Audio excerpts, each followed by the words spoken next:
বন্ধুরা, বিদেশে যখন এসেছি তখন একটু তো কষ্ট করতেই হবে, তাই না? সেই কষ্টকে যদি আমরা মনে করি প্রচুর কষ্ট, তাহলে বিদেশে থাকা অসম্ভব হয়ে যাবে। কষ্টকে ভাগাতে হবে। বিদেশ এসেছি কষ্ট করার জন্যে, কাজ করার জন্যে। আমরা সেই কাজকে দেখে কখনোই ভয় পাবো না। ভয় পেলে পরে আমাদেরকে সবসময় বাড়ি যেতেই মনে হবে।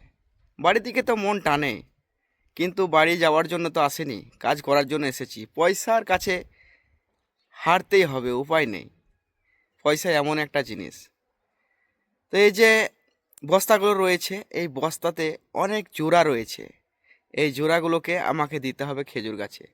সৌদি আরবের খেজুর গাছে এত পরিমাণ যত্ন করতে হয়, যেটা আমাদের দেশে ধান গাছে হয়তো এত যত্ন করে না। শুধুই ফল হয় না, ফল তৈরি করার জন্যে তার আগে অনেক পরিশ্রম করতে হয়, তারপরে ফল হয়। দেখো, গাছের গোড়াতে সাদা সাদা দেখতে পাওয়া যাচ্ছে, এগুলো আগে জোড়া দিয়েছিলাম। জোড়া দেওয়ার পরে আবারও জোড়া নিয়ে এসেছে। এই জোড়াটা এখনো অবধি গলেনি। কেন গলেনি জানো? পানি নেই, সেই জন্যে গলেনি। যতটুকু পানি দিয়েছি সেগুলো বালিতেই টেনে নিয়েছে, প্রচুর পরিমাণ বালি। সেই জন্য জোড়া গলতে চায় না। এই জোড়াগুলোকে গলাতে অনেক টাইম লাগবে। তারপরেও আবার বস্তা বস্তা জোড়া নিয়ে চলে এসেছে। এই জোড়াগুলো আলাদা, এই জোড়াগুলোকে দেবো। তোমাদেরকে দেখাই যে খেজুর গাছের পরিচর্যা কত রকম করতে হয়। এই যে আরাবিয়া নিয়ে এসেছি, আরাবিয়াতে করে চাপিয়ে চাপিয়ে আমাকে নিয়ে যেতে হবে। এই যে সামনে যত খেজুর গাছ আছে, এই খেজুর গাছগুলোতে দিতে হবে। গাড়িতে করে নিয়ে এসেছে, গাড়িতে করে নিয়ে এসে এক জায়গাতেই জড়ো করে দিয়েছে জুড়াগুলো। আর বিদেশে এসে যদি মনে হয় যে কষ্ট হচ্ছে প্রচুর পরিমাণ, তাহলে সে মানুষ কখনোই থাকতে পারবে না। কেননা কষ্ট হলে পরে মন টিকবে না। কষ্টকে হারাতে হবে সবসময়তেই। কষ্টকে হারালে পরে তখন মন টিকবে। এই কাজটা করতে কতক্ষণই বা টাইম লাগবে? আর টাইম লাগলেও আমাকে করতে হবে, কারণ আমি কাজ করতে এসেছি। সে যেমনই কাজ হোক না কেন, আমি করব। এই চিন্তাটা মাথায় নিয়ে আসতে হবে, তবেই মন টিকবে। পয়সা ভেঙে এসেছি ভাই, প্লেনে চড়ে। তখন মনে মনে করতাম যে যাব বিদেশ, আমাদের দেশের থেকে কাজ হয়তো আলাদা রকম হবে। কিন্তু এখানে এসে দেখছি আলাদা রকম বটে, কেননা সময়ের সাথে সাথে কাজটা হয় না। যখন ইচ্ছে তখন কাজগুলো করি, আর যখন ইচ্ছে হয় না তখন কাজ করি না, এটাই আলাদা। কিন্তু কাজ সমস্ত জায়গাতেই দেখছি একই রকম। তো দেশে অনেক চাষের কাজ করেছি, এখানে এসে জোড়া দিচ্ছি। আমাকে ভালোই লাগে ভাই চাষের কাজ করতে। চাষ এমন একটা জিনিস, যেটা না করলে তো খাদ্য সংকট পড়ে যাবে। তো চাষ করতেই হবে। তো সৌদি আরব এসে আমি খেজুর গাছের এখন চাষ করতে আরম্ভ করলাম। এই খেজুর গাছগুলো প্রচুর পরিমাণ যত্ন করতে হবে। আর তাছাড়াও এই যে পোয়াগুলো ছিল গাছে, এখন তো পরিষ্কার পরিচ্ছন্ন হয়ে গেছে। সামনে একটা গাছ আছে, এই যে এই গাছের মধ্যে পোয়া এখনও অবধি আছে। এগুলোকেও আমি উপড়ে ফেলে দেবো। এগুলো উপড়ে না ফেললে গাছটা সতেজ হবে না। ছোট ছোট গাছ, এই গাছেই কিন্তু খেজুর ধরে। তাহলে এই গাছগুলোকে যদি পরিষ্কার পরিচ্ছন্ন রাখা হয়, ঠিকভাবে জোড়া মাটি দেওয়া হয়, তাহলে অবশ্যই ফল হবে। অনেকে মনে মনে করে, বা আমিও আগে মনে করতাম, যে ছোট ছোট গাছে ফল ধরে সৌদি আরবে, কতই ভালো, তাই না? শুয়ে শুয়ে ফল খাওয়া হবে। কিন্তু শুয়ে শুয়ে ফল খেতে গেলে এই যে পোয়াগুলো আছে, এই পোয়াগুলোকে উপড়াতে হবে। তারপরে গাছটাকে ভালো করে পরিষ্কার পরিচ্ছন্ন রাখতে হবে। যেখানে পানির জায়গা আছে সেই জায়গাটাতে চারা বাঁধতে হবে সবসময়তে, কেননা বালি মাটি সব সময় ভেঙে যায়। এইগুলোকে ভালো করে চারা বেঁধে বেঁধে রেখে পানিগুলোকে আটক করে রাখতে হবে। আর এখানে এমনিতেই তো বালিতে পানি খুব অল্প ধরে রাখে, শুধু মাটিতে টেনে নেয়, পানিগুলো ওপরে ভেসেই থাকে না। তো এগুলোকে সবসময়তেই লেগেই থাকতে হয় খেজুর গাছে। তাই এই যে পোয়াগুলো রয়েছে, এই পোয়াগুলো এখন অবধি উপড়ানো হয়নি। এই পোয়াগুলোকে উপড়াবো। আর সামনে যে পোয়াগুলো রয়েছে এগুলোকে উপড়ে ফেলে দিয়েছি। তো চলো আর দেরি না করে আরাবিয়ার মধ্যে চাপাতে আরম্ভ করি জোড়াগুলোকে অন্য জায়গাতে নিয়ে যাওয়ার জন্য। এই যে আরাবিয়া, আর এই কেদে।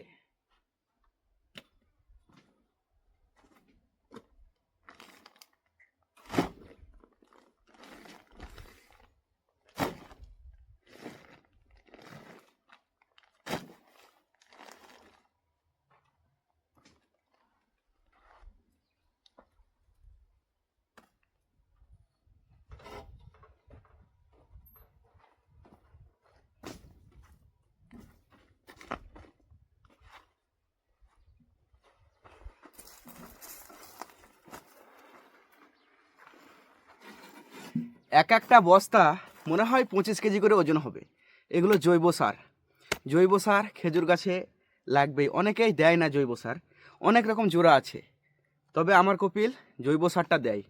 জৈব সারটা দিলে পরে এই যে দেখা যাচ্ছে লাল মাটি যেটা বালি হয়ে গেছে, এই বালিটা আর আস্তে আস্তে কালো হতে লাগবে।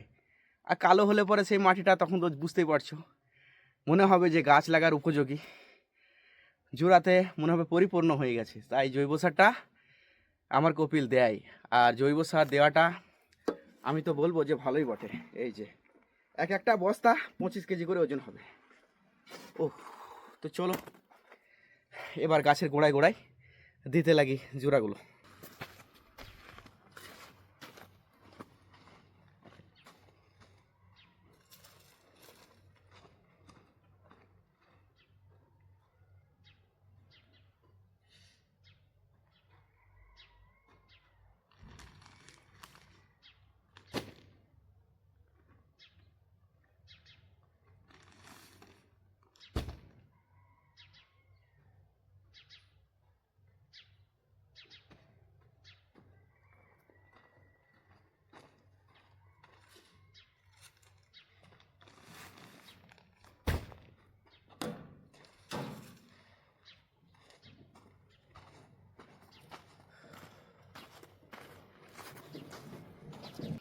আরাবিয়ার মধ্যে 3-4টে করে জোড়া চাপিয়ে এই বালির মধ্যে ঠেলে ঠেলে নিয়ে যাওয়া কতটা কষ্টকর সেটা মাটি দেখলেই বুঝতে পারবে। এখানকার মাটি দেখো, পাথর তো আছেই, সমস্ত জায়গাতেই কিন্তু এরকমই মাটি সৌদি আরবে, শুধু বালি আর বালি, ঘস ঘষে বালি। এই দেখো, শুধু এখানে বলে নয়, চারিদিকে শুধু ঘস ঘষে বালি। ওপরটা দেখে কিন্তু এরকম মনে হয় না। তো এখানে মোটর সাইকেল সাইকেল চালানো তো যায়ই না, 4 চাকা তবুও ফেঁসে যায়, অল্প পাম্প রাখতে হয়। আর সমস্ত জায়গাতে পিচ করে দেয়। তো এগুলোতে তো আর পিচ করা যাবে না, এগুলোতে এরকমই ঠেলে ঠেলে নিয়ে যেতে হবে। একটু নামো দিকটা, সেই জন্যে সহজেই চলে যাচ্ছে, একটু বেশি করে চাপিয়ে নিয়েছি, সমস্যা নেই। তো এই কাজগুলো যারা নতুন আসে তাদের কাছে খুবই টাফ লাগে।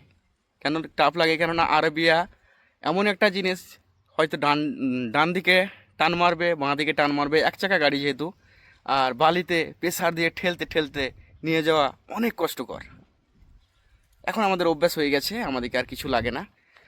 আর এই আরাবিয়া যারা নতুন চালায়, বা আমি যখন চালিয়েছিলাম তখন মনে হচ্ছিল যে কেন এলাম, এত চালাতেই পারছি না, আর এই কাজ করতে হবে, কি করে করব। কিন্তু সময়ের সাথে সাথে সব কিছু চেঞ্জ হয়ে যায়, আস্তে আস্তে অভ্যাস হয়ে যাবে। আর অভ্যাস হয়ে গেলে তখন তো আর কিছুই মনে হবে না। এই যে বালির মধ্যে তবুও ঠেলে ঠেলে নিয়ে চলে যাব।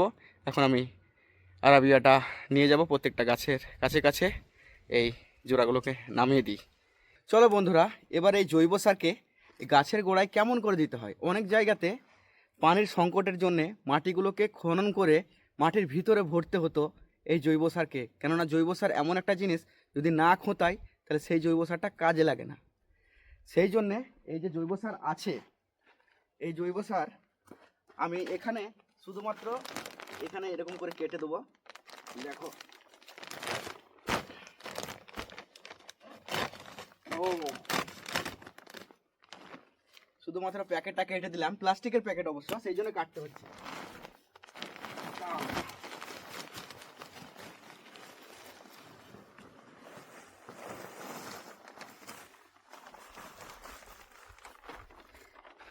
এখন জৈব সারটা শুধুমাত্র ঢেলে দিলাম, ঢেলে দেওয়ার পরে আবার ড্রেসিংও করতে হবে। যদি ড্রেসিং না করি তাহলে গাছের গোড়াটাতে ভালো লাগবে না দেখতে। তো পরে আমি কি করব, এই গাছের গোড়াগুলোতে যেহেতু আমি মাটির ভিতরে ভরলাম না, এগুলোকে আমি কুঁড়ে কুঁড়ে আবার মাটির সাথে একটু উসমুসলি করে দেবো। তাহলে এগুলো পচতে আরম্ভ করবে, আর এগুলো না পচলে কোনো কাজে লাগবে না। এখানে যে হিসাবে রোদ, এই রোদে শুধু শুকিয়েই যাবে, পচবে না সহজে, কোনো জিনিসই পচে না। তা এ তো জৈব সার, এটা কি সহজে পচতে চাইবে? রোদে শুকিয়ে যাবে। সেই জন্যে অনেক সৌদিরা আছে যারা মাটির ভিতরে এই জৈব সারটাকে ভরে দেয়। তাহলে আস্তে আস্তে সে ভাপে গরমে, এমনকি পানি যখন মাঝে মাঝে পাবে তখন সেগুলোতে পচতে আরম্ভ করবে। কিন্তু এখন আমি তো ভরলাম না, আমার সৌদি এরকম এখন অবধি কখনো কোনো দিনই বলেনি। সেই জন্য আমি অতটা কষ্ট এখন অবধি করি না, শুধুমাত্র ড্রেসিং করে দেবো। এই যে এইরকম করে ড্রেসিং করে দিচ্ছি। অনেকটাই চ্যাপ্টা হয়েছে এই জায়গাটা, সেই জন্যে পুরোটাতেই আমাকে এই জৈব সারটাকে দিতে হচ্ছে। চ্যাপ্টা বলতে এই জায়গাটা চ্যাপ্টা।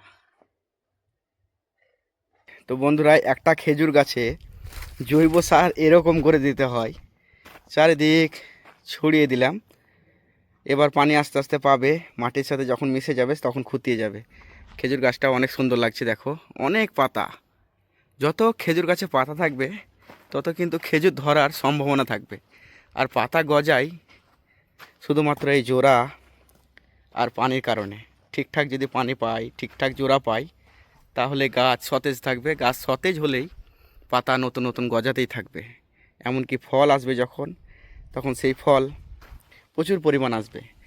গাছের তো রান্নাঘর পাতা, আমরা অনেকেই জানি যে গাছে পাতাতে রান্না করে।